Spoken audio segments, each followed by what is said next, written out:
예, 먼저, 기쁜 소식을 말씀드리면요. 네. 우리가 세 번밖에 안 남았습니다. 세 오늘, 번씩이나. 예. 누가복음 한 번 읽고, 사도행전 한 번 읽고, 나머지 몽땅 읽고, 그러면 끝납니다. 그러니까, 6월 중으로 일단 끝나고, 원래는 마지막에는 다 모여서 쫑파티를 할까 했는데, 네. 뭐, 모르겠어요. 이게 또, 그게 네네. 가능할지. 여러분들이 원하시면 하고, 어, 안 원하시면 안 하도록 하겠습니다. 예. 우리 박 집사님은 어떻게 이거는 그만두고 다시 할 수가 있어? 글쎄 말이에요. 이거 희한하네. 예. 예, 하여간 뭐, 저기 뭐야. 전화기가 이게, 에, 하나가 꺼졌다, 드디어. 예. 일단 그거를, 저기 뭐야. 들리세요, 박 집사님? 네, 이제 예, 들려요. 들리는군요. 선생님, 다행입니다. 교통사고 나신 거는 좀 나으셨어요? 어때요? 열심히 운동하고 있어요. 거기 어디, 저기 그 그 덕수궁 남산이에요, 남산. 병원인가요? 어디예요? 남산이에요, 남산. 남산이시네, 남산. 그렇구나. 네, 네. 오늘은 음, 심플하게 남산에서 하겠습니다, 저는. 네네네. 좋습니다. 예. 예. 반등이 있어서. 어, 저기 뭐야. 하여튼 요번에 읽은 거는 뭐 하여튼 세 번밖에 안 남았다는 기쁜 소식을 먼저 전하고 오늘은 골치 아픈 요한계시록과 그다음에 유다서와 요한 1, 2, 3서를 했습니다. 다행히 장수는 엄청나게 많았는데 요한계시록은 뭐 아주 짧은 장은 11절밖에 없어서 뭐 읽기는 사실은 아주 짧았습니다. 이게 뭐 그게 뭔 내용인지 모를 거는 뭐 상관이 없고 하여튼 빨리 읽을 수 있다는 게 기쁜 소식이었는데요. 어, 그, 뭐, 하여튼 여러분 뭐 혹시 뭐, 뭐 일단 질문하실 게 있으면 뭐 질문한다고 뭐 제가 다 대답할 수 있는 건 아니지만 하여튼 뭐 질문을 받아보긴 하겠습니다. 예. 그 요한계시록에 니콜라 당이 나오잖아요. 예. 그 구체적으로 어떤 문제, 뭐 어떤 뭐 교리나 이런 측면에서 문제가 돼서 이렇게 비판을 받는 건가요? 그, 뭐야, 혹시 누가, 저, 이, 니골라당에 대해서, 어, 그, 이, 저기 뭐야, 인터넷을 찾아보면 나오는 것들이 있거든요. 어, 근데 뭐, 이게 얼만큼, 어, 저기 뭐야, 근거가 있는지는, 조금 이제, 에, 그, 이, 확신이 없습니다. 제가 그 중에 하나를 읽어보면 계시록 2장 6절에 보면 뭐 오직 내게 이것이 있으니 내가 니골라당의 행위를 미워하는도다. 나도 이것을 미워하도다. 이렇게 돼 있는데요. 이게 니골라가 여기 보면 이방인으로서 유대교로 개종했다가 다시 기독교로 개종한 자. 그러니까 이제 소위 하나님을 사랑하는 자, 하나님을 저기 뭐야 두려워하는 자 여기에 속해 있겠죠. 그런데 여기 보면 사도행전에서 6장 5절에 보면 예루살렘 교회에 선출된 일곱 집사 중 하나로 되어 있는데요. 이름이 똑같아요. 그런데 이게 그 사람이 그 사람인지 모르죠, 사실은 우리가. 그런데 하여튼 이게 기독교 초기 교회들에 의해 니골라당의 창시자로 알려져 있다고 하고 이들은 어, 그, 그 이제 그리스도인들에게 주어진 자유를 육신을 위한 기회로 삼음으로 기독교의 교리를 잘못 오용하여 육신의 죄악을 조장하게 하였음. 그러니까 이게 이제 뭐 영지주의 같은 파에 속해 있던 것 같은데 그러니까 영지주의라는 게 육신은 악하고 정신은 영이 강하다 근본적으로 이런 식의 주장이었으니까 그러니까 뭐 어차피 빨리 멸망해야 될 육신은 마음대로 그냥 아무렇게나 해도 상관없다. 뭐 이런 식의 것들을 했던 사람인 것 같아요. 음, 음, 근데 이제 그게 성경에는 그 자료밖에 없는 이 자료도 없는 거고 그냥 사도행전과 요한계시록에 이름만 등장하는데 두 사람이 같은 사람인지 또 다른 사람인지 초대교회 문헌들에서 찾아봐야 되니까 이게 뭐 어디까지 확실한 거에 대해서는 이제 좀 가려져 있습니다. 음. 예. 뭐 다른 또 뭐 질문 있으십니까? 제가 할까요? 예. 11장에 보면 두 증인을 아무도 해치지 못하고 또 이제 아비소스에서 올라오는 짐승이 또 그들을 죽이고 잠깐만요. 몇 장 몇 절이요? 잠깐만요. 11장에 좀 길게 돼 있어 갖고 잠깐만요. 그 두 증인 그게 나오거든요. 예. 잠깐만요. 그래서 저기 3절이네요. 예. 아비소스에 올라오는 짐승이 또 그들을 죽이고 또 두 증인이 또 아이고야. 사람을 괴롭혔는데 7절, 다시 7절. 또 하늘로 올라가고 11장 또 7절. 네. 그리고 또 11장, 17장, 16절에 보면 열불과 짐승이 창녀와 서로 싸우는 게 나오거든요. 그걸 보면 이제 선악이, 대규모 성경은 이제 선악이 이분법적으로 딱 분리가 돼 있는데 여기를 보면 뭐 누가 절대 선이고 절대 악이고 그게 구분이 좀 안 돼 있는 것 같아서 왜 이렇게 아니, 이분법이 구분은 돼 있어요. 요한계시록을 읽어보면, 뭐, 절대 선과 절대 악이, 이제, 구분이 돼 있는데, 그게 이제, 그러니까, 뭐, 하나님과, 예수 그리스도, 그 다음에 예수 그리스도는 보통 이제, 뭐, 어린 양으로 표시돼 있죠? 어린 양으로 이렇게, 은유적으로 표시되어 있는 그것, 그 다음에 하나님의 일곱 천사, 이런 사람들이 다 하나님 편에 속한 거고요. 그 다음에 이제 소위 큰 바빌론에 속하는 사람들이 그게 이제 로마 제국의 어떤 이 잔당들로서 이제 여러 뭐 그 짐승들 뭐 이래가지고 또 뭐 이렇게 돼서 선하게 구분이 되는데 지금 김명희 권사님께서 그 말씀하시는 건 문제가 뭐냐면 이게 그래서 크로산이 이 요한계시록을 굉장히 싫어하는데 소위 선에 속하는 사람들이 보복을 한다는 거죠. 폭력을 사용한다는 겁니다. 아주 끔찍한 정복과 소위 이게 로마 제국이 약소국들을 점령한 것과 뭐가 다르냐 이렇게 이야기할 정도로 하나님의 편에 선에 선 사람들이 폭력을 사용하기 때문에 지금 절대 선과 절대 악이 구분이 없다 이렇게 느껴지는 거예요. 그게 사실은 요한계시록의 가장 큰 문제점입니다. 그러니까 이게 구분이 안 되는 게 아니라 분명히 구분이 되는데 폭력 사용에 대한 문제의식이 없다는 게 문제입니다. 그래서 아마 이 권사님이 읽으셨을 때 이게 뭐 선한 사람들도 폭력을 쓰네 뭐 이렇게 이런 것 때문에 아마 헷갈리실 것 같아요. 그런 게 아니었나요? 예, 맞습니다.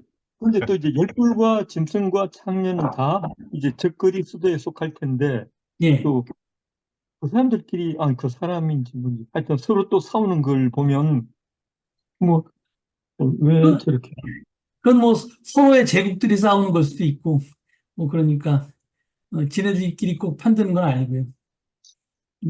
같은 편인 건 아닐 수 있죠. 근데 하여튼 이게 이제 제일 문제는 이제 이게 마커스 보그가 아주 자세히 쓰진 않았는데 오히려 마커스 보그가 성경 새롭게 다시 읽기인가? 라고 하는 책에서 Reading the Bible Again for the First Time이라고 하는 마커스 보가 지은 아주 유명한 또 고전적인 책이 있어요. 그게 이제 성경을 읽는 새로운 시각을 이렇게 합리적인 시각을 제시한 책인데 거기에 보면 소위 역사적인 접근법과 동시에 은유적인 접근법을 사용해서 읽어야 된다. 뭐 이런 식으로 이제 그 역사와 은유가 성경에 다 들어있기 때문에 이제 그런 접근법을 읽어야 된다. 그러면서 이제 성경을 합리적으로 해설하는 것을 이제 제시한 책인데 그 책에 보면 구약에 대한 것, 그다음에 이제 복음서에 대한 것, 마지막에 요한계시록에 대한 것도 상당히 길게 나와요. 그래서 이제 거기에서 자기가 썼던 이야기들이 있는데 거기에 썼던 이야기들이 예전에 제가 그 우리 교회에서 했던 그 성경 통독 요한계시록 자료를 아마 집어넣었을 거예요. 그게 아마 우리 교회 성경 공부 자료 중에 있지 않나? 어디인가? 예, 있어요. 예? 성경의 맥을 따라 35주.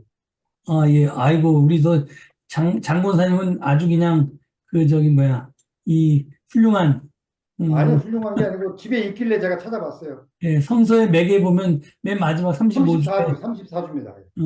34주. 예, 34주가 요한계시록, 35주는 예. 요한일서. 예, 거기에 이제 아마 그때 제가 그걸 보고 썼던 것 같은데, 옮겨놨던 것 같은데, 예, 그게 이제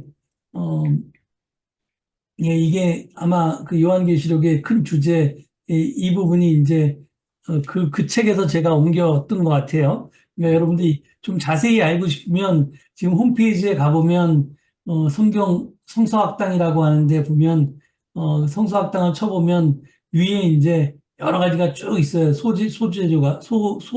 그 주제가 거기에 성서의 맥을 쳐보시고 그 다음에 지금 말씀하신 것처럼 34주 과제를 보면 요한계시록 해설이 있으니까 그걸 좀 보시면 더 도움이 되고요. 그리고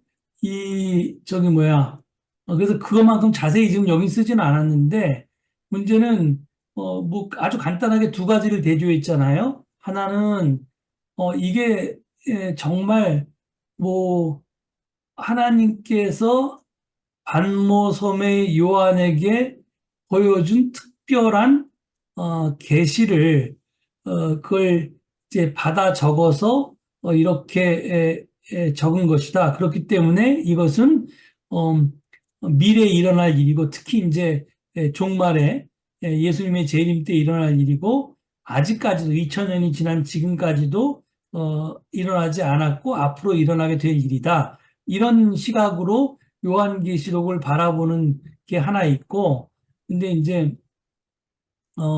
그 마커스 보고는 그건 택도 없는 얘기다.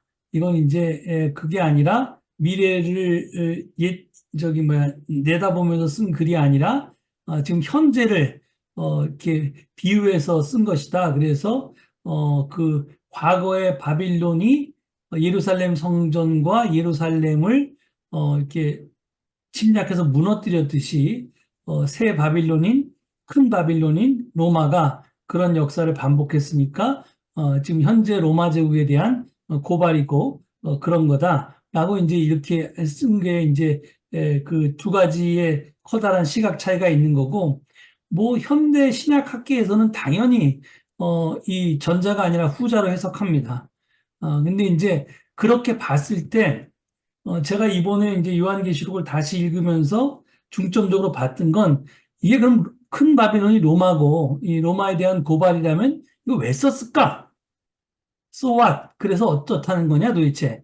라고 한다면 제가 보기에는 그 로마의 박해에 의해서 로마 제국에 의해서 지금 이제 고생하고 있는 사람들에게 위로하는 걸 지금 이런 박해가 끝이 아니라 결국은 로마 제국 망할 거다. 하나님의 아주 그 잔인한 심판이라고 그래야 되나요?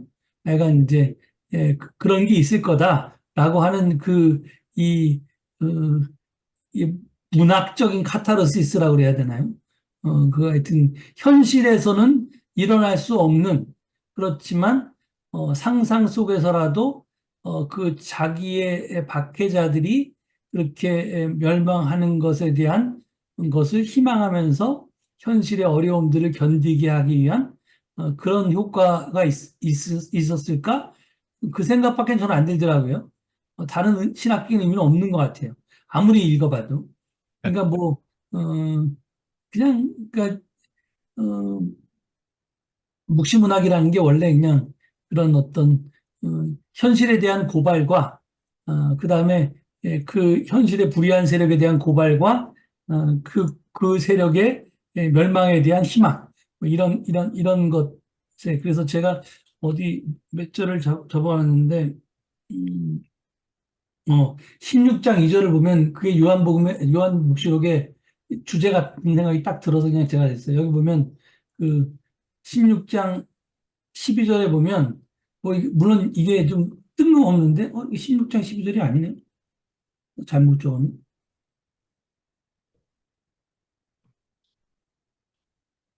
16장 12절이 아니네. 제가 적어놓고도 이거 잘못 적었네. 어떻게 하면 좋지? 6장이었나?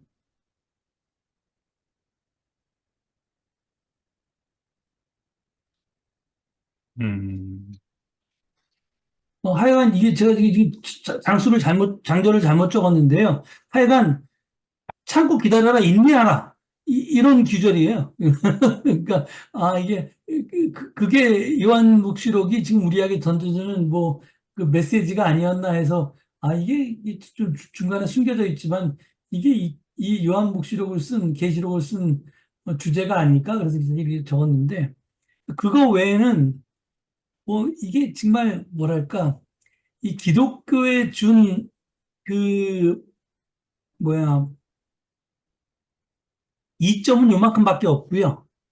로마 제국의 박해를 받던 시절에 요만큼밖에 없고 그 이후에 사실은 기독교가 로마 제국의 종교가 되면서는 이제 피지배자의 종교에서 지배자의 종교로 바뀌었고 그 이후로는 요한계시록처럼 그 뭐라 그래야 되나요? 그 기독교도들이 박해를 받았던 적이 역사 속에서 별로 없었잖아요. 오히려 다른 사람들을 박해했지. 이렇게 글쎄, 일본에서 그 침묵 시대에, 그, 이제, 뭐야, 그때 그래도 좀, 그 이방 땅에서 그랬을지 모르지만 유럽에서는 사실은 뭐 거의 박해받은 적이 없기 때문에, 이게 요한계시록이 준 순기능보다는 요한계시록이 이게 옛날서부터 뭐 이것 때문에 수많은 이단들이 지금 우리 누구죠? 그 뭐야? 지금 그 뭐라 그러죠? 그 사람들? 무슨 추수꾼이? 응? 지금 우리 이단이 뭐예요? 지금 현재 우리 한국에서 성행하는 이단이. 그래서, 무슨 추수꾼들 저기 뭐야? 교회 출입금지하고 그러잖아. 우리 교회 신천지. 신천지. 맞아, 예. 신천지, 최근에 신천지까지도 모든 사람들이 다, 하여간 모든 이단들은 다 요한계시록에 대해서 그럴듯하게 뭐 이건 이런 뜻이다 저것들이다 하면서 사람들을 혹세무민 나는데 이용돼 왔거든요. 근데 이게 우리나라만 그런 게 아니에요. 미국은 더 심해요. 아직까지도 그, 미국처럼 이게 뭐야, 소위 시큐리티, 안전에 문제가 있는 나라 사람들은 불안한지, 저기 뭐야, 레프트 비하인드, 이게, 라고 하는 그 소설이 그렇게 많은 사람들이 그걸 갖다 사서 보는 거 보면 그 사람들 참 지적 수준이나 뭐 이런 게, 뭐 이건 만화 같은 이야기, 뭐 이런 거 보고 심각하게 이제 생각하고 그러는 거 아니에요? 그 애들이 봐서 그런가? 왜 이렇게 근데 그게 하여튼 뭐 몇 년 동안 베스트셀러니까 이해가 안 가는 거죠. 그런 것들이 그렇듯한 영화가 뭐 사실은 스타워즈라든지 뭐 그게 다 이제 그런 식의 그, 뭐야, 이 요한계시록을 좀 현대적으로 해석해서, 뭐 지구의 종말과 인류의 종말과 악과 선의 싸움 뭐 이런 것들을 그렸는데 그게 훨씬 더 뭐라 그래야 되나, 그 순기능보단 역기능이 훨씬 많은 성경입니다. 그랬던 것 같아요. 예. 기독교 역사 속에서. 근데 그래서 이제 요한계시록에서 이렇게 이제 하나님의 심판 대상이 이제 로마였고, 또 로마를 보면서 지금 이제 망해야 될 것들은 여러 가지 이제 염원을 안고 이렇게 계시록이 쓰여지잖아요. 예, 근데 이제 지금도 보면 미국이라는 저 제국이 로마랑 거의 뭐 같은 역할을 한다고 봐야 되고, 예, 그렇죠. 예, 우리가 이제 미국을 보면서 그참 빨리 망하든지 바뀌든지 어떻게 해야 된다고 생각을 하는데, 예, 그 당시 요한계시록을 계시록을 쓸 당시 그 뭐, 거기도 이제 하는 공동체 사람들이, 그 사람들은 이제 아마 곧 있을 예수의 재림이라든지 하나님의 심판을 믿고 아마 이런 희망 또는 뭐 이런 인내, 기다림 이런 것들을 이야기하지 않았을까 싶은데 예. 같은 상황에 있는 우리들은 어떻게 이걸 믿고 뭘 믿고 뭘 가지고 이게 우리도 그냥 인내하고 기다려야 되는 건지 좀 그런 생각이 좀 들던데요, 이게. 뭐 당연히 그 순간에 들어야지 정상인 거고요. 네.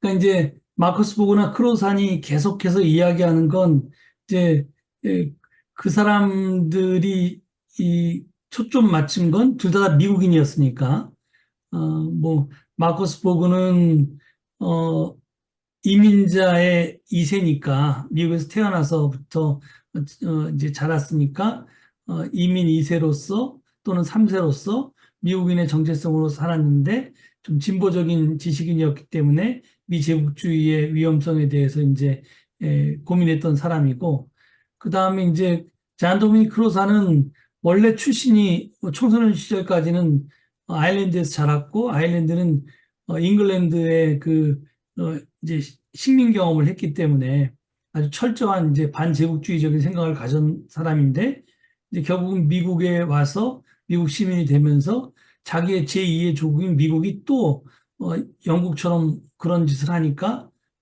오히려 더 한술 더 뜨니까 이게 굉장히 심각한 문제라서 그걸 고발하고 있거든요. 그래서 이제 계속 그 자도미닉 크로사는 자기 책마다 현대 로마는 미국이다. 미국 기독교가 로마 제국에 대해서 반대했는데 그럼 미국의 기독교인들은 미제국주의에 대해서 어떠한 스탠스를 취해야 되느냐라고 하는 거에 대해서 계속 문제 제기를 해요. 그러면서 동시에 강조하는 건 그런데 폭력에 폭력으로 대응하는 것은 뭐 이 폭력의 악순환을 끊을 수가 없다.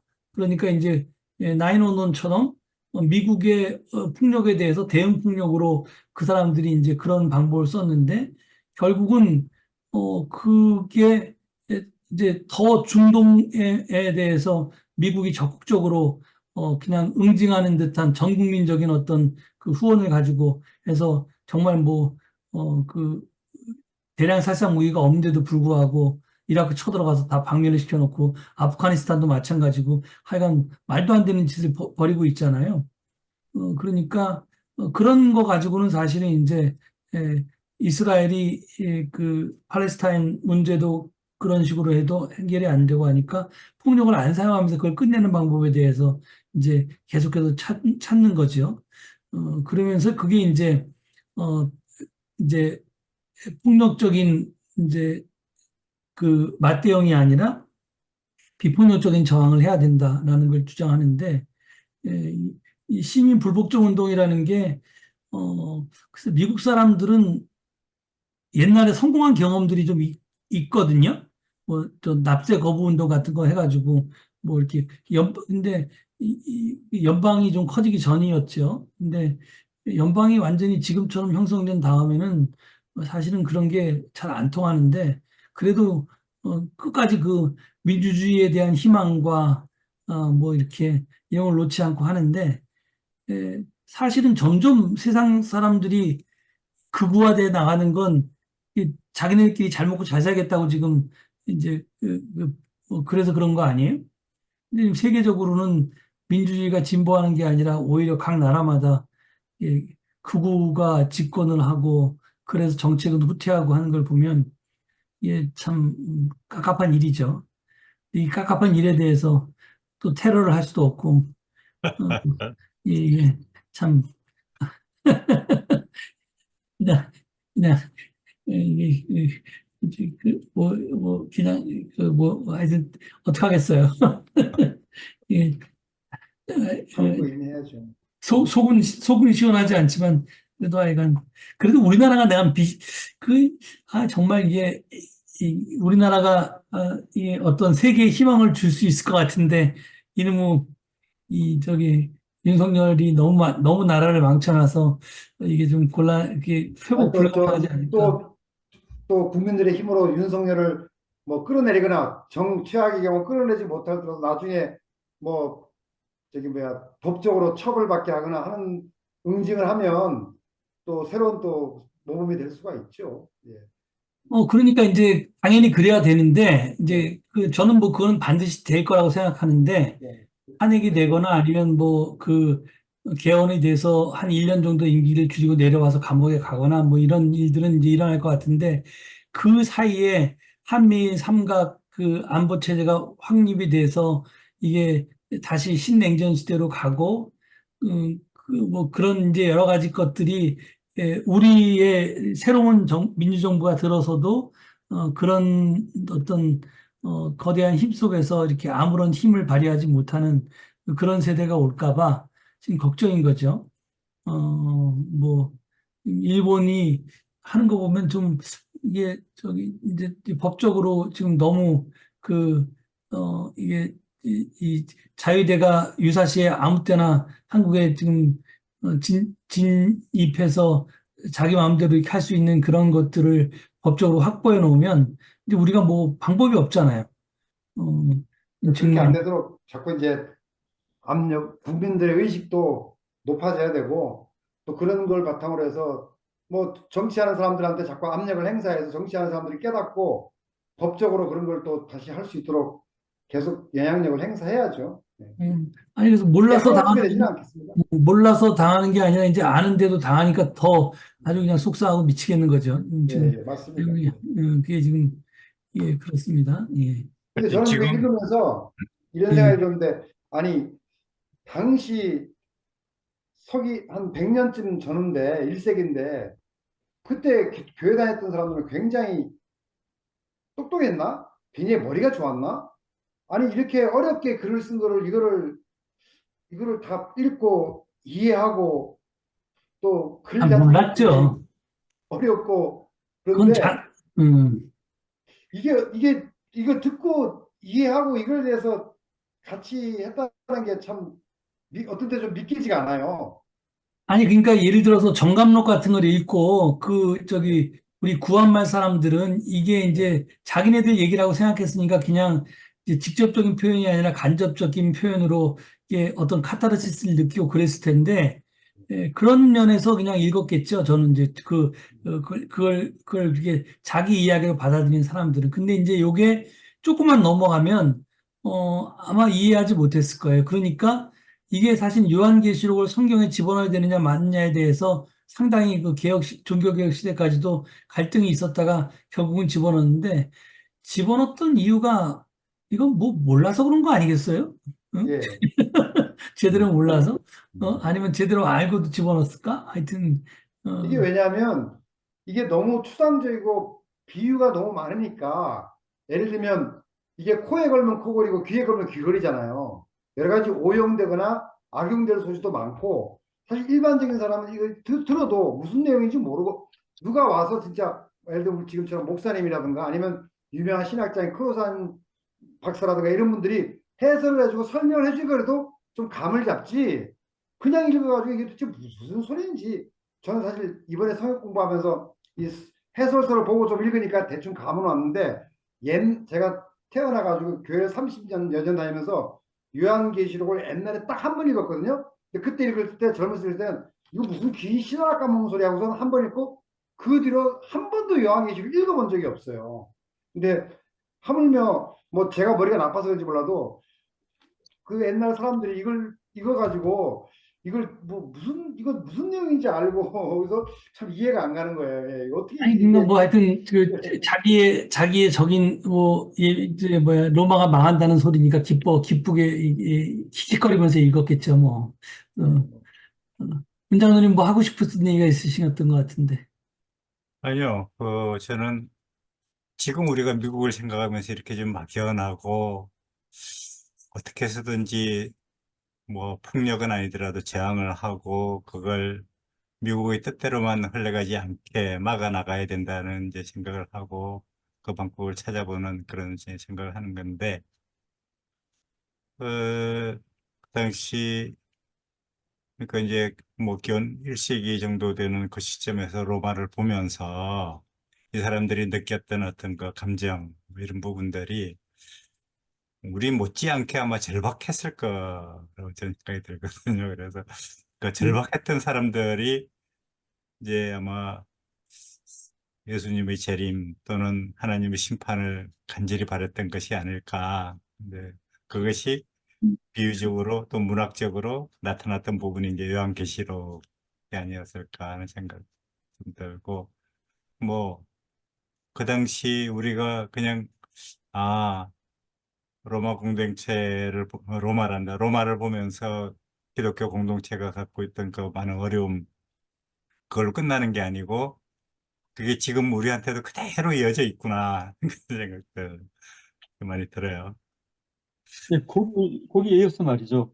그 일곱 교회에 보내는 편지 마지막에 보면 모든 교회 앞으로 다 이기는 사람에게는 뭘 하겠다라는 표현이 있거든요. 그게 아까 문장님이 얘기했던 뭐 끝까지 참고 견디라는 얘기인지 아니면 그 어떤 뜻으로 이게 또 이게 26절에, 2장 26절에요. 예, 그게 일곱 교회마다 다 나오거든요. 이기는 사람에게는 뭐 하겠다. 그런 게 나오는데 이긴다는 의미가 다른 성경에 보니까 뭐 승리로 나오니까 뭐 하여튼 뭐 싸워서 이긴다는 그런 의미인 것 같은데 그게 어떤 의미인지 아니, 뭐, 그게 뭐 다, 영일권에 다 같은 의미겠죠. 여기는 이제, 하여간, 참고 견딘다는 그런 뜻으로도 이해를 해도 뭐 됩니까? 그런 것도 있죠. 예, 그런 것도 포함되죠. 그러니까 이제 그, 마크소가 지적했듯이 실질적으로 이제 지탄을 받았던 부분은 로마 제국의 문화라든지, 그러니까 소위 이제 크로산의 표현으로 하면 문명의 정상성이라고 하는 거기에 휩쓸려서 그런 로마의 문화나 생활 방식이 교회 내나 자기의 기독교인 개인의 생활 방식으로 이렇게 에, 그, 어, 침투됐던 것에 대해서 이제, 지적하는 것들이 있으니까 그것을 이겨낸다는 것의 의미니까 그건 이제 꼭, 그런 물리적인 전투가 아니라 어떤 무슨 영적인 전투나 문화적인 전투나 뭐 이런 거를 할 수 있겠, 이데올로기적인 전투를 할 수도 있겠죠. 이제 그런 거를 포함해서 그 다음에 나중에 이제 여기는 그렇게 끝났는데 뒤에 나오는 이제 소위 계시 부분은 진짜 이제 뭐 피터적인 전쟁이잖아요. 그러니까 그거는 이제 정말 이제 나중에는 그걸 물리적인 전투로 묘사했는데 그게 그냥 묘사니까 그게 또 심각한 폭력이 아니라고 생각할 수도 있을지 모르지만 하여간 그림은 굉장히 폭력적이에요. 예, 특히 뭐 일곱 대접을 네, 쏟는 부분은 뭐 너무 그렇죠. 좀 잔인하죠. 예, 예. 하나하나마다 그냥 엄청난 예. 폭력들이 나오는 거죠. 예. 근데 일곱 개에 보내는 편지, 또 일곱 개에 보내는 메시지를 보면서 오늘날 교회를 보면 네. 그 교회가 그 참, 그, 이 저자가 뭐라고 쓸까 하는 생각도 동시에 들던데, 우리 교회는 이 일곱 교회 중에서 어디에 해당되는 것 같아요? 저도 그 생각을 해봤는데, 지난번 우리 성경 공부할 때도 똑같은 이야기 아마 같이 한번 하기도 하고 그랬던 것 같은데, 음, 쉽게, 뭐, 어떤 측면에서 보면은, 뭐, 차지도 않고 뜨겁지도 않고, 뭐, 그런 교회, 뭐, 그런 것 같기도 하고, 또 어떤 음. 측면에서 보면, 일곱 교회에 다 해당되는 것 같기도 하고, 예. 그래도 우리가 이게, 뭐지? 일반 이 성령파 교회처럼 뜨겁진 않아도 다른 면에서 뜨겁지 않나요, 우리가? 음, 그렇죠. 이제 뭐, 그런 거 다 뜨겁다고 보면은, 예. 음.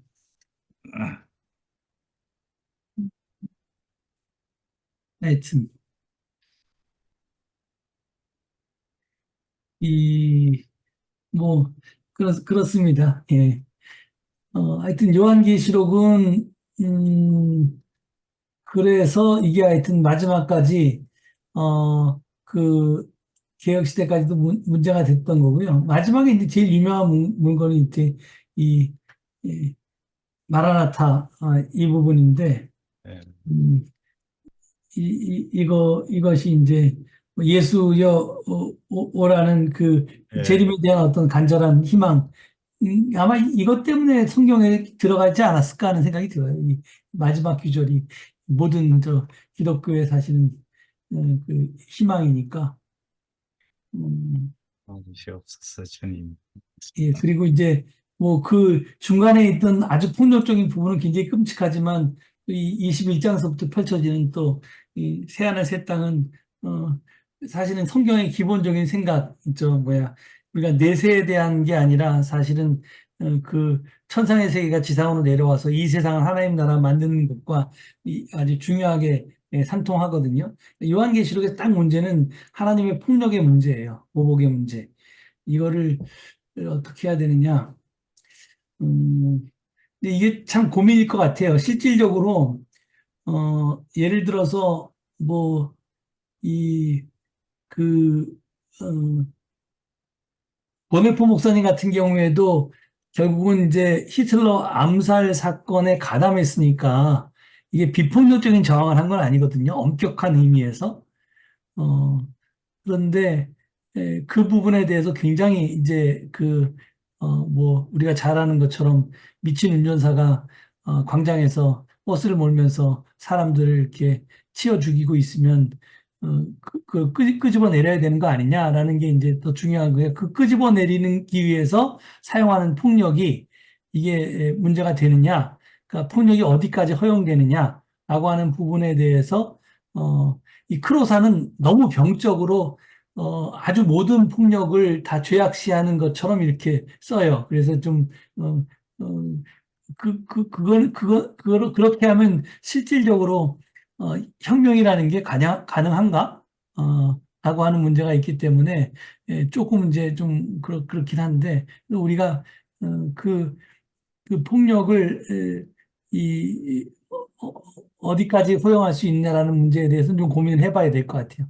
그게, 어, 그, 근데 그거는 저는 답이 없다고 생각하는데 저는 폭력을 비유하는 것도 아니지만은 예, 물론 폭력을 가능하면 안 쓰는 게 좋죠. 근데 성경에 보면 하나님께서 폭력을 쓴 거는 굉장히 많아요. 저는 옛날에 처음 교회 입문했을 때 성경책 읽으면서 출애굽기를 보고 좀 깜짝 놀랐어요. 아니 이스라엘 백성만 백성이고 이집트 백성은 백성 아닌가?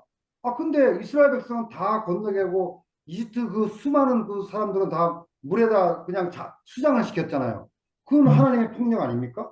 그러니까 그렇죠. 성경에 보면 저는 그런 것들은 굉장히 많이 있기 때문에 성경에 있기 때문에 그러니까 참 그래 이게 뭐 물론 사람이 사는 세상에서 폭력이 완전히 없어지면 참 좋죠. 정말 완전히 천국과 같이 서로 그냥 웃으면서 그냥 웃으면 좋지만 현실 속에서 폭력이 존재하고 가진 자의 폭력이 있는데 그런 반면에 또 뭐 그것에 저항하기 위해서 또 어떤 경우에는 물론 폭력을 안 쓰는 게 좋겠지만은 불가피하게 폭력을 쓸 수밖에 없는 상황도 있는데 어디까지 폭력이 정당화될 거고 어디까지 폭력이 되냐는 저는 그건 영원한 숙제인 것 같아요. 전에 뭐 TV도 나왔지만은 예를 들면 어떤 여자가 자기의 쉽게 봐서 이제 성폭력 하려고 하는 강도에게 저항하려고 그때 뭐 칼을 휘두르는데 그 강도가 죽었잖아요. 죽었는데 그 강도가 죽었다고 그래요. 근데 그거에 대해서 그 재판정에서 살인 정당 과잉 그건 과잉 반응이다 해가지고 그 형을 받았어요. 유죄 판결을 받아가지고 그것 때문에 한번 논란이 돼가지고 막 서명 운동도 하고 막 그랬던 적이 있어요. 그 사람을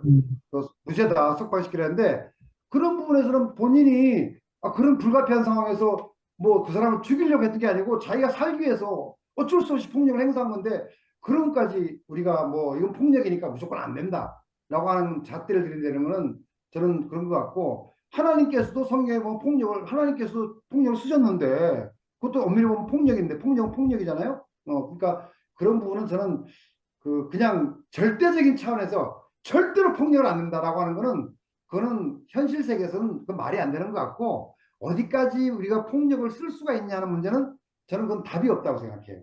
답이 네, 없는 것 그렇죠. 같아요. 근데 이제 정의란 무엇인가를 다룰 때 그 얘가 굉장히 많이 나오잖아요. 왜 예, 철도를 이제 변경시키면 뭐 작은 사람이 죽고 그대로 좀 많은 사람이 죽는데 과연 예, 이제 그러듯이 원익분복 하나님의 행동은 당연히 예수님한테 하나님한테 용서받을 수 있는 그런 행위라고 당연히 한 사람을 죽이고 수백만을 만약에 살릴 수 있는 그런 거였을 테니까 예. 그럼 폭력이 아니라 정의의 관점에서 생각을 근데 이제 하는 기독교 윤리에서 얘기할 때 폭력과 대응 폭력은 이제 구분을 해요.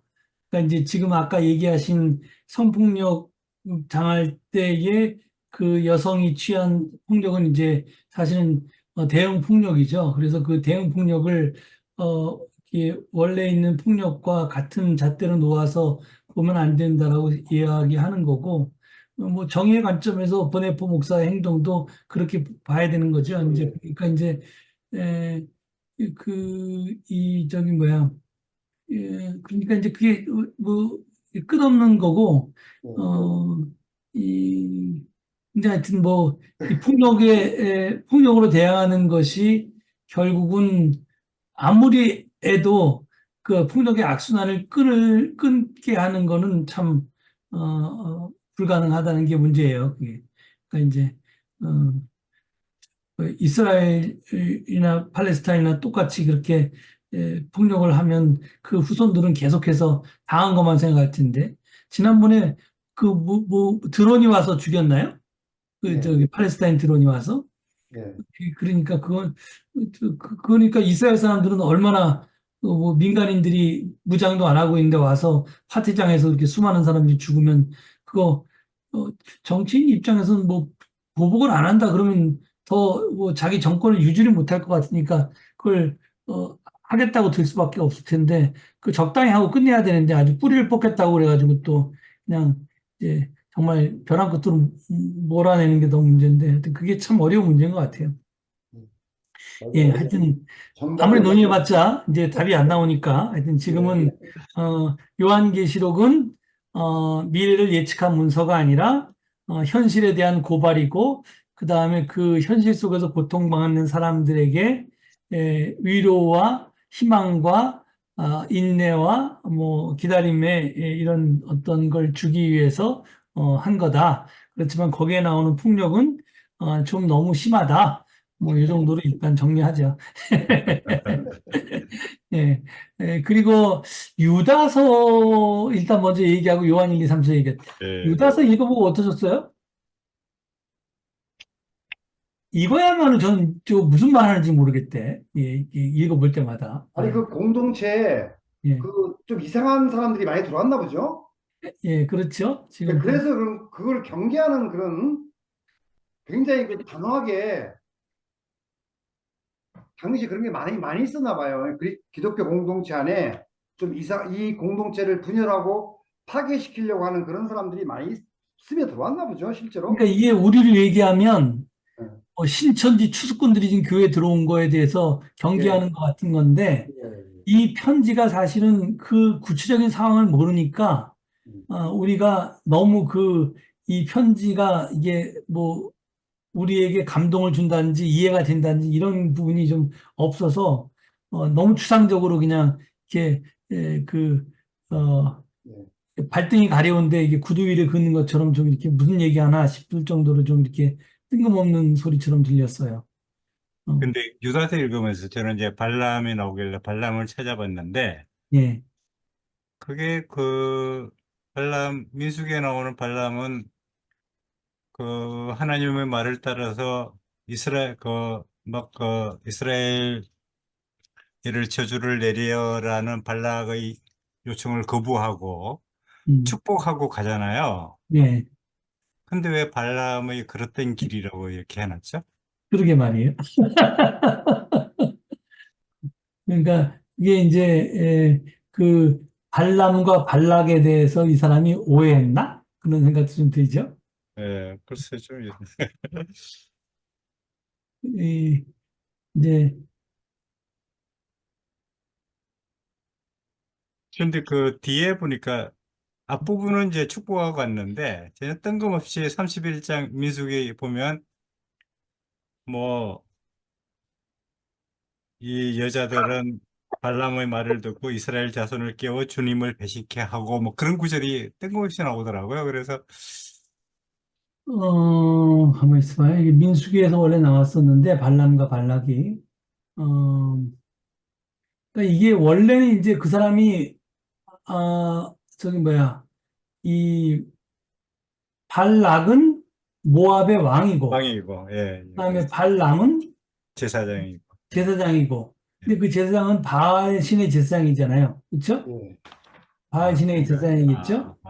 그런가. 어, 그래서 이제 그때는 그렇게 얘기했는데, 천사가 나타나서, 그런데, 에, 그, 나중에 무슨, 그 일이 끝난 게 아니라 또 있나? 모르겠어요. 하여튼 느닷없이 또 그거 아니야. 여자들을 깨워서 뭐 이스라엘한테 뭐 아, 그러니까 여기 그런 게 있네요. 그러니까, 저기 뭐야, 그걸로 끝나는 게 아니라, 어, 이게, 하지만 발람은 이스라엘 민족을 타락시킨다. 이스라엘 병사들이 모압 사막에서 요단강을 건너기 위해 기다리는 중에 모압의 여인들과 놀아나게 된다. 이스라엘인들은 모압 아, 여인들과 유혹에 따라 바알 신전의 제사에 참여하고 거기서 먹고 아, 바알 신의 고개를 숙였다. 그래서 그게 이제 발람이 시켜서 그랬다 이렇게 보는 예, 거는. 그렇게 보는 거죠. 그러니까 그래서 성경에서 이스라엘인들이 바알의 신에게 머리를 숙인 것은 발람의 유혹 탓으로 돌렸다. 그래서 아, 민수기 31장 16절에 그렇게 이유를 이제 발람에게 돌려서 지금 음, 여기는 이제 그걸 얘기하는 것 같아요. 예, 예. 그 이제 음, 그 앞에 그 왕의 명령을 쫓지 않은 거가 아니라 이제 나중에 자기가 섬기는 음, 신인 바알 신에게 무릎 꿇게 한 유혹한 그런 사람으로서 그래서 이제 여기 그 말이 들어간 것 같아요. 이제 하여튼 유다서는 그렇게 정말 제일 짧은 편지고 예. 이게 25절이고 뭐 별로 길지도 않고 이런 어떤 그냥 쉽게 생각해서 신천지 추수꾼들이 우리 교회에 들어와서 그거에 대해서 뭐라 그러는 문서다. 뭐 그 정도만 보시면 될 것 같은데 예. 이게 꼭 아마 이제 모든 시대에 그런 사람들이 있었겠죠. 그러니까 그런 사람들을 물리칠 때 쓰려고 성경에 정경에 계속 뒀나 봐요. 이걸 빼지 않고 참 의미가 별로 없다고 생각하는데 하여튼 그렇고 이제 요한 일서로 넘어가면 지금 요한 일서, 이서, 삼서는 어, 이 아주 극단적으로 얘기하면 저자가 세 명이라고 생각할 수도 있고 한 명이라고 생각할 수도 있고 두 명이라고 생각할 수도 있습니다. 그럼 두 명일 때가 문제죠. 그럼 그 사람이 뭘 썼냐? 요한 1서만 쓰고 요한 2, 3서를 한 사람이 썼든지 아니면 요한 1, 3서를 쓰고 2서만 딴 사람이 썼든지 뭐 이래야 되는데 뭐 그건 이제 학자들끼리 의견이 다르니까 그런 거고. 그래서 요한 1서는 상당히 그 많은 길기도 하고 어, 기독교에서 굉장히 중요한 문서입니다. 이게 중요한 문서고 어, 그 일단 첫 번째는 요한 1서 1장 1절, 2절, 3절, 4절에 있는 그 부분이 이제 굉장히 중요한 증언이고요. 그러니까 이게 예수 그리스도를 체험했다는 얘기인데 그 체험이 예수를 만날 수는 없잖아요. 이게 100년도 넘은 시대니까. 그러니까 결국은 예수를 따랐던 뭐 3세나 4세 정도를 보고도 예수를 보았다고 말할 정도로 이렇게 이야기하고 있기 때문에 사실은 부활의 의미가 무엇인지에 대해서 제가 이번 부활절에 시리즈로 계속해서 이게 자기 삶 속에서 예수를 드러낸 사람들이 이게 예수의 부활이다 이렇게 해석하는 그 입장에 이게 딱 부합되는 말씀입니다. 그래서 이제 그런 게 있고 그 다음에 이제 하나님은 사랑이시다라고 하는 아주 이 종교적이고 철학적인 질문에 대한 굉장히 심오한 질문을 던진 그 제가 언젠가 여기에 대해 설교도 한 것 같은데 그때 그 설교를 하면서 굉장히 고민을 하고 제가 설교를 했는데 제가 정확하게 뭐라 그랬는지 나도 찾아봐야겠네. 음, 이게 요한일서가 시리즈로 한 몇 번에 걸쳐서 어, 22년인가 21년인가 이렇게 설교한 적이 있었던 것 같은데 여러분 기억 안 나시죠? 전혀 기억 안 나요. 네, 참 제가 이게 21년인가 보다.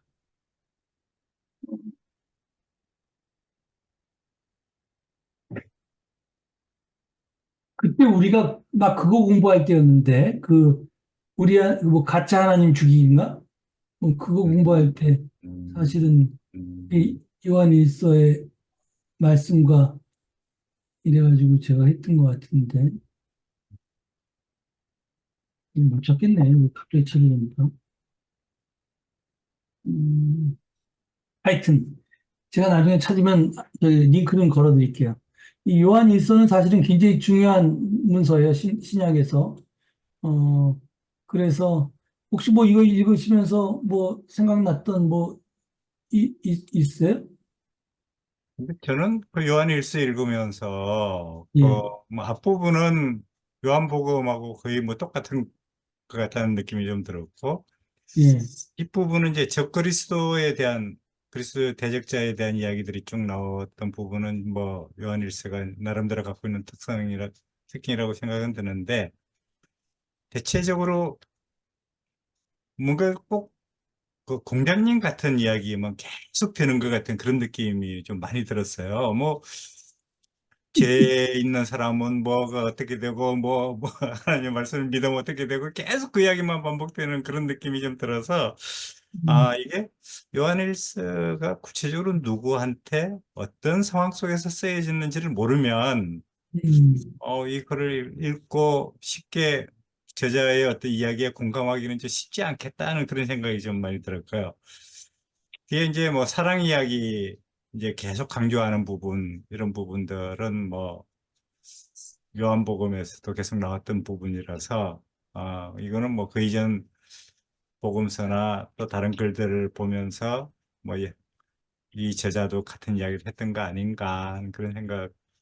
저는 오히려 요한 일서가 너무 좀 거의 일반론적인 이야기만 계속 하는구나 그런 느낌이 좀 강해가지고 다른 분들은 어떠셨어요?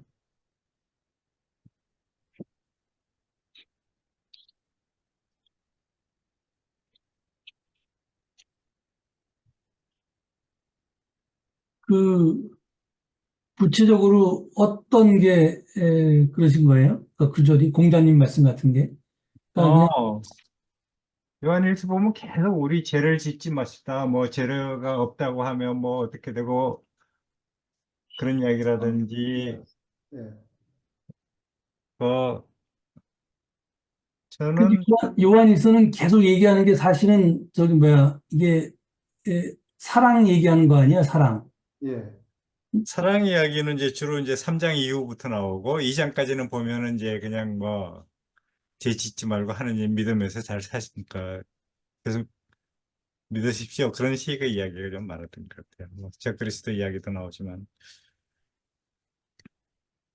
그러니까 이 부분은 저기 뭐야 뭐라 그래야 되나? 그러니까 어 전통적으로 얘기하는 하나님 사랑, 이웃 사랑이라고 하는 것을 좀뭐 풀어서 설교한 것? 어, 그런 거라고 아닐까요? 그 저기 뭐야 이 음, 그러면서 그 사랑이 하나님을 사랑하면서 이웃을 사랑하지 않을 수는 없다. 그러니까 그냥 생각으로나 이렇게 혀로나 이런 걸로 사랑하지 않고 행동으로 사랑하라 이런 얘기 하는 거죠. 그러니까 그 그렇지 않고 좀 이렇게 에, 에, 행동으로 사랑하지 않는 사람이 사실은 이제 어, 아주 강하게 얘기하면 적그리스도 같은 게 되는 거죠. 말로만 저기 뭐야 이게 하고 생각만 하고 사랑이 따르지 않는 행동이 따르지 않는 음, 내가 분명히 이제 가르침을 2장, 요구하는 2장 12절부터 2장 14절까지는 보면은 그냥 뭐 똑같은 이야기가 계속 되풀이되는 그런 느낌이 들던데요, 저는. 뭐 자녀된 여러분, 죄의 아들된 용서 여러분, 뭐, 모르겠어요. 아니 그러니까 이게 이제 그 요한의 저기 뭐야 이 레토릭이라고 그래야 되나요? 그러니까 요한이 그 말하는 방법을 우리가 잘 그 이해가 안 가서 그럴 수 있어요. 예를 들어서 지금 뭐야 안다라고 하는 단어가 야다라고 하는 단어를 쓰는 거거든요. 그 야다라는 게 구약서부터 시작되면 이게 경험을 통해서 안다는 거예요. 머리로 관념적으로 안다는 뜻이 아니라 체험을 통해서 안다는 뜻인데, 그래서 이게 뭐 부부관계처럼 이렇게 어떤 저기 뭐야 이게 몸을 부딪히면서 안다 이런 뜻까지도 포함되는 거거든요. 그래서 여기 보면 그 우리가 사랑의 하나님께서 너를 사랑하셔서 네 죄를 용서해 주시고 네가 그런 사랑을 받는 걸 네가 안다. 이게 내 체험으로 안다라는 거거든요. 그런 것에 대한 반복적인 표현이고, 그래서 너의 실존이 무엇인지, 소위 너의 아이덴티티가 무엇인지에 대해서 계속 이야기를 하면서, 그렇기 때문에 하나님이 너를 그렇게까지 사랑하셨는데 네가 하나님 안 사랑할 수 있니? 그 다음에 하나님 사랑하는 걸 어떻게 표현할 건데, 보이지 않는 하나님을 어떻게 사랑한다는 그걸 밝힐 수 있는데, 보이는 이웃을 사랑해야지. 이런 식으로 논리가 전개돼 나가는 거거든요. 그러니까 요한의 어떤 논리 전개에 있어서는 꼭 필요한 이야기인데. 제가 공자님. 다시 읽어봐야 되겠네요. 예. 3, 4, 5장은 한 절반으로 압축을 시키면 훨씬 이해가 더 어느 잘 게 되는 생각이 요한 들었습니다. 요 내용을 절반으로 압축시키면요. 예. 뭐 그럴 수 있죠. 보니까. 예. 여기 근데 보면 예수를 성령과 물과 피가 정언한다고 그랬는데, 예. 왜 물과 피가 어떤 뜻이죠? 보편적인 의미는 물은 세례일 테고, 그 세례이고 다음에 피는 저기 뭐야, 십자가를 말하나요? 그렇죠. 십자가 사건 얘기하는 거겠죠. 뭐. 어. 이 관용적인 표현 아닌가요? 관용적인 표현? 우리가 그 예수의 희생을 할 때 그 보혈이라고 이야기하는 그 십자가에서 흘린 피, 그게 이제 예수가 우리에 대한 사랑으로 그렇게 희생당했다라고 하는 그걸 그냥 피라고 하는 한 단어로 이렇게 예, 대표해서 표현하는. 근데 이제 지금 현대 기독교는 그 피가 무슨 뭐라 그래야 되나요? 마치 뭐 요술 약물처럼 그 피가 우리의 모든 문제를 해결하는 것처럼 그렇게 이야기해서 문제인 거지. 하여간 십자가는 기본적으로 희생이고, 희생은 사랑을 전제로 하고, 뭐 그런 게 이제, 그렇게 나가는 거니까, 어, 그 역사적인 배경은 그런 거죠. 뭐, 요한 일서는 하여간 다시 읽어도 은혜로운 문서였어요. 근데 이제 요한 네, 이서는, 제가 여쭤보고 싶은 게 있는데 예, 예.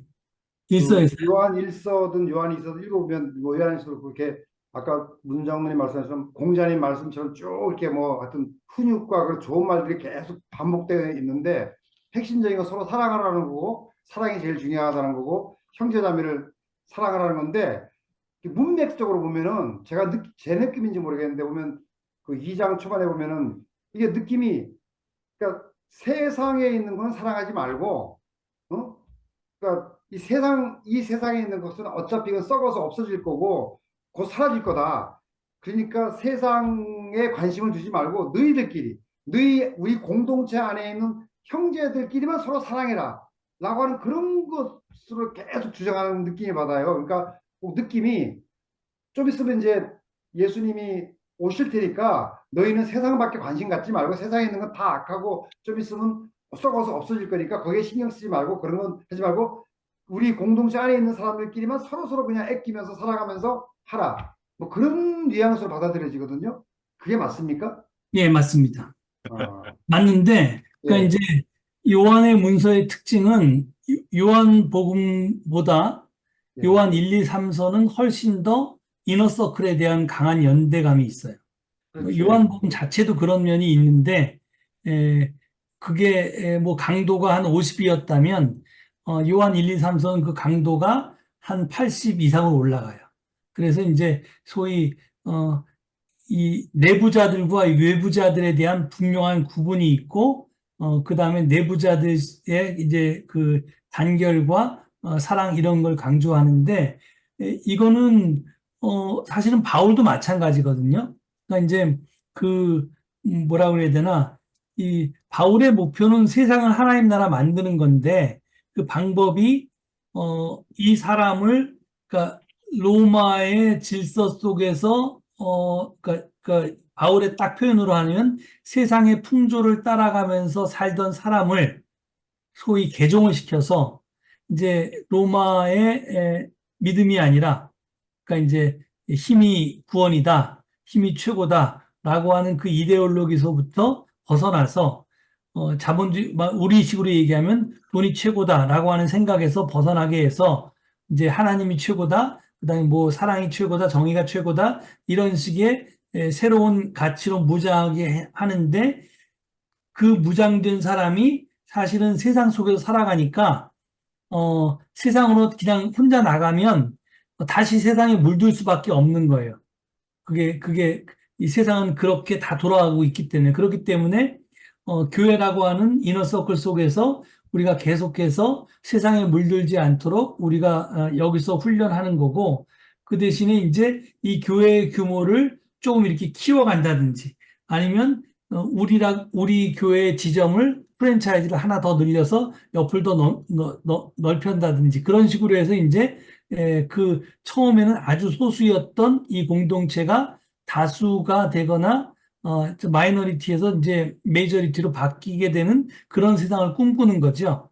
그게 이제 바울의 선교 방식이고 그것이 지금 요한 1, 2, 3서에는 또 아주 강하게 나타나는데 바울 시대보다 훨씬 더 박해가 심했던 때였기 때문에 더 내부적인 결속에 대한 게 강해요. 그렇기 때문에 지금 이제 그 종말에 대한 어떤 재림에 대한 희망도 세지고 그 다음에 이제 우리 내부적인 결속을 더 강하게 하고 그래서 이제 사실은 우리는 세상 속에 존재하지만 세상에 속하지 않는다라는 메시지가 요한복음과 요한서신의 메시지예요.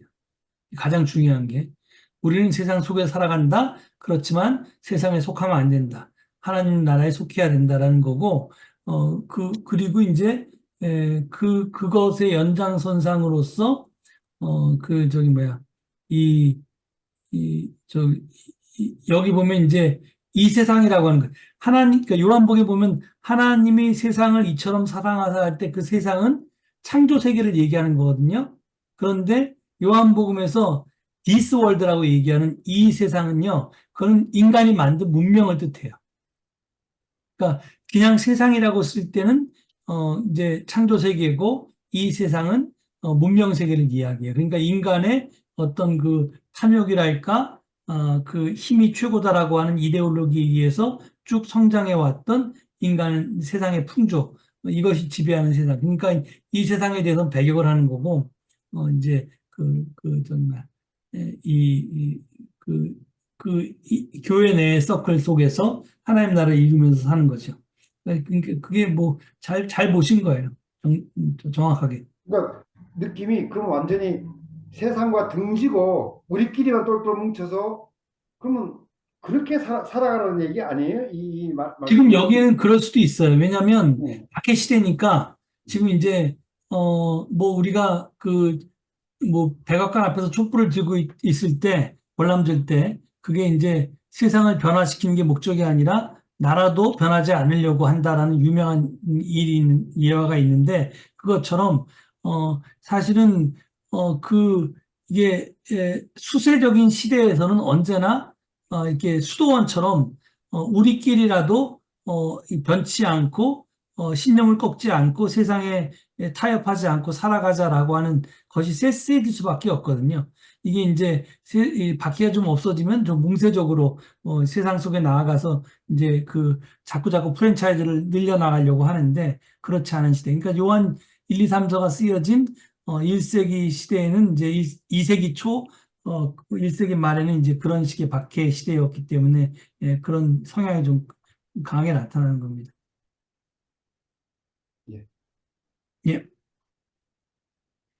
요한 2, 3서는 뭐 한 장밖에 안 되는 짧은 문서고요.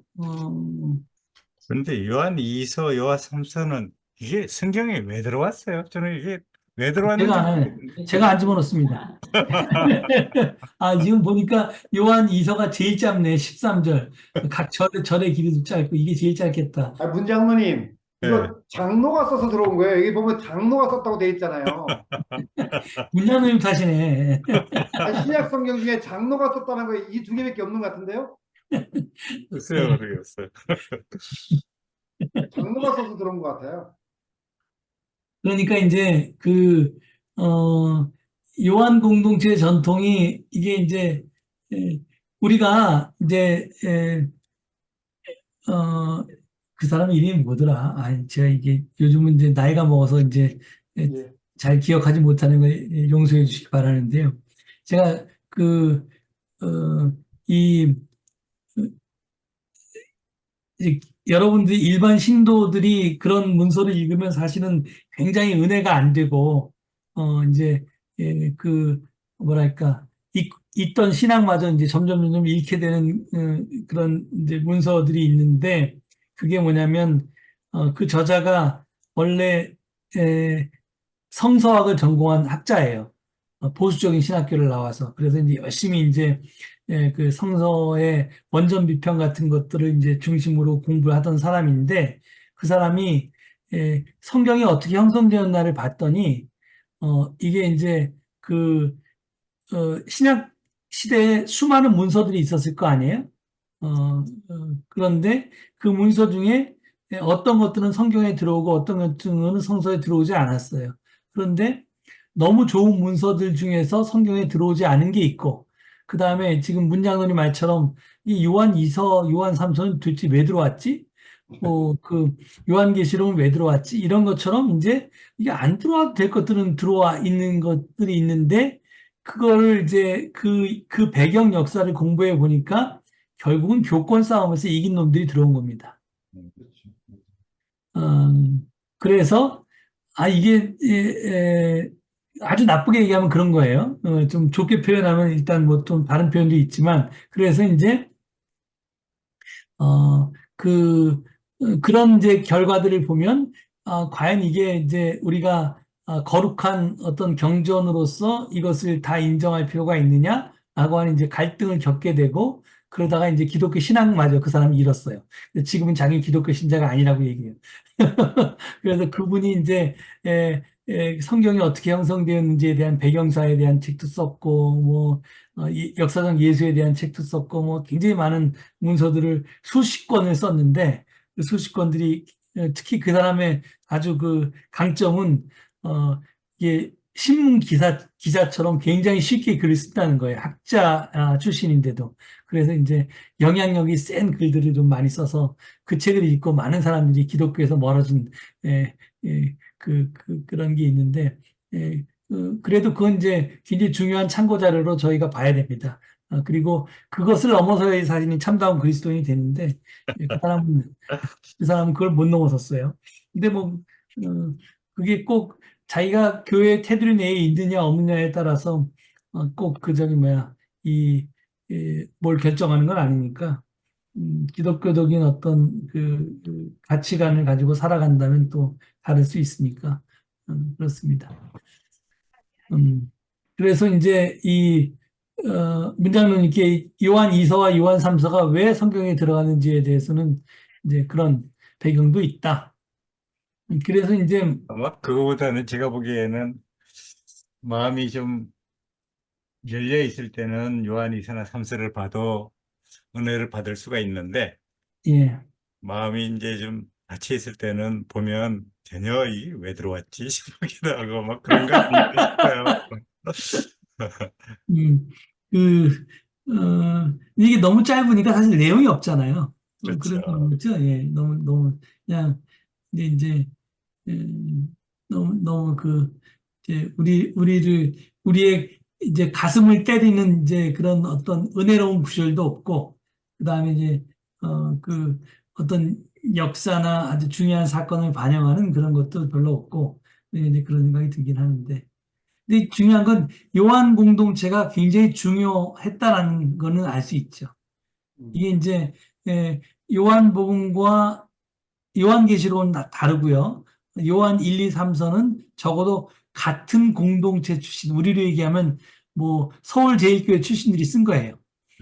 같은 공동체 출신들이 시대 시차는 있고 인물들은 다를지라도 그래서 이 배경이 그 전통이 비슷한 겁니다. 그런데 이제 요한 공동체가 나름대로 굉장히 중요한 이제 성경이 형성되는 시대에 있어서 중요했다라고 볼 수 있는 거죠. 예, 아이고 뭐 일단 다른 뭐 혹시 추가로 하실 얘기 있어요? 제가 여자라서 요한 2서는 그 여성 지도자에게 보낸 편지라는. 그래서 더 마음에 드세요? 그래서 꼭 집어넣어야 될 것 같아요. 인상이 남았습니다. 네. 예, 예. 그렇죠. 성경이 좋아서 예, 얼마나 좋습니까? 여성 신학에서 굉장히 좋아하죠. 그래서. 아, 그 당시에는 여성 성경이 지도자들이 많지 않았나요? 초대교회는요? 지금 두 분이 같이 얘기해서 못 들었어요. 한 분씩 얘기해 보세요. 아, 장군사님 먼저. 그러니까 당시에는 초대교회는 예, 먼저 얘기하세요, 김영선. 성경에도 그러니까 옥석이 있다는 그 말씀이죠. 옥석이요? 뭐 당연히 그럴 수 있죠. 예. 그러면 하나님 읽을 때 편지가 정독을 하는 게 맞는가? 그냥 예? 습득할 것은 어떻게 해? 그러니까 정독을 할 부분이 있고 그냥 대충 이제 빨리 좀 지나갈 부분이 있고 그러는 거. 그냥 뭐 본인의 어떤 신앙의 깊이 아니, 그럼 이제 그렇게 하는 게 아니라 이제 제가 늘 주장하는 거잖아요. 그러니까 일단 뭐 그 공자님이 그런 얘기 했나요? 그러니까 몇 사람이 걸어가도 뭐 하여튼 배울 게 있다 그러니까 그러니까 모든 사람에게 다 장단점이 있고 이 사람한테는 이걸 배우고 저 사람한테는 저걸 배우고 하다한테 좀 모자란 사람한테는 저 사람이 모자라다는 사실을 반면교사로 배우면 되는 거 아니에요. 그러니까 그런 의미에서 하여간 기왕에 정경에 들어와 있으니 우리가 성경을 통해서 뭐 이런저런 것들은 이제 나름대로 해도 되는데 중요한 건 충돌할 때가 문제인 거예요. 충돌할 때가. 그렇기 때문에, 크로산이 이제 아주, 저는 그래서, 그, 그, 이제 그 대답을 얻은 다음에 굉장히 해방감을 얻었는데, 그렇게 얘기하면 이제, 정통이 아니라 이단이라고 얘기할 수 있는데, 그러니까 크로사는 그 성경 자체가 하나님의 계시뿐만이 아니라 하나님의 계시인적 슬쩍 인간의 욕망에 투영된 문서도 들어와 있기 때문에 옥석을 가려야 된다. 그래서 성경에는 참계시와 거짓 계시가 있고 그럼 참계시와 거짓 계시를 구분해내는 기준이 뭐냐? 그래서 역사적 예수가 기준이 돼야 된다. 이렇게 주장하는 거 아니에요? 우리가 그 이유에 대해서 제가 몇 차례 설명했지만 그래서 제가 그걸 다른 말로 표현하면 성경의 핵심 맥이라고 하는 해방 전통이라고 그래야 되나요? 하여튼 약자들을 편드는 그 하나님의 전통에 서 있는 맥락이 사실은 이제 그 하나님의 계시라고 할 수 있는 거고 그것의 반대편의 입장에 서 있는 것은 인간의 욕망이 투영된 거짓 계시라고 볼 수 있으니까 그건 구별해서 봐야 된다. 그래서 성경에 있는 걸 어, 그 저기 뭐야, 자기가 어떤 행동을 하고 싶을 때 성경 구절 한 구절 딱 가져와서 그걸 근거로 해서 하고자 하면 모든 행동을 다 할 수 있어요. 사람 살인할 수도 있고, 뭐, 저기 남의 나라 마음대로 침략할 수도 있고, 그 성경에 다 그런 근거가 있으니까. 그러니까 그렇게 삼을 수는 없다는 거죠. 그리고 이제 지금 그 성경에 옥석이 있다는 말과 그거는 규절하고 달리 어떤 성경은 조금 정치적인 배경이나, 그러니까 교회 정치적인 배경이나 이런 것 때문에 들어온 것도 있고, 정말 좋은 문서인데, 정치적으로, 예를 들어서, 당파 싸움을 하다가 그 당파가 몰락했어요. 그러면 그 몰락한 당파가, 이제 가지고 있던 신앙의 유산인 이제 중요한, 문서는 성경에 들어오지 못했거든요. 예, 그런 것들은 아까운 것들이 좀 있습니다. 그러니까 디다케가 아주 대표적인 거고요.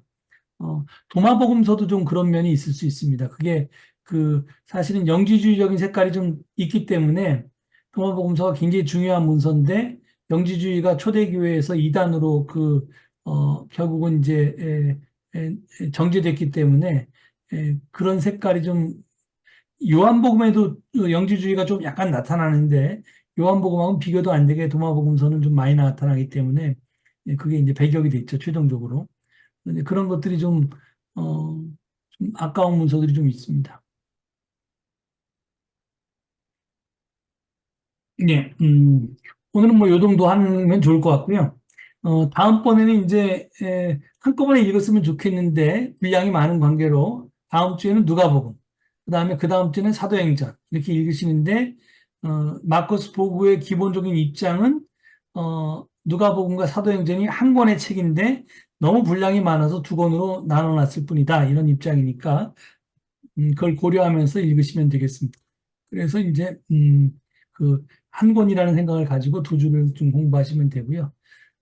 그렇게 되면 이제 거의, 예, 저도 마커스 보고한테 처음으로 누가복음이 이렇게 후대의 문서라는 걸 이제 주장하는데 이게 현대 신약학계에서 어느 정도 학자들이 이걸 받아들이는지 모르겠어요. 근데 제가 존경하는 두 역사적 예수학자 마커스 보고와 크로사는 이걸 강력하게 밀기 때문에 그리고 그 사람들의 설명이 저한테 굉장히 설득력이 있기 때문에 지금 이게 그 순서에 따라서 지금 거의 맨 뒤에 100년 넘어서 쓰여진 문서로 그걸 받아들입니다. 그러니까 이제 뭐 그런 시각에서 뭐 새롭게 봐보고 그 사람 주장이 맞나? 왜 그런 주장을 했나 하는 걸 이제 성경을 읽으시면서 좀 그 근거를 여러분 스스로 찾아보셨으면 좋겠습니다. 예. 예. 네. 그러면 우리 또 남산에서 함께 하신, 애들은 어디 있고 혼자 놔두고 이 밥 늦은 시간에 아줌마가 엄마가 혼자 돌아다녀도 되는 거예요?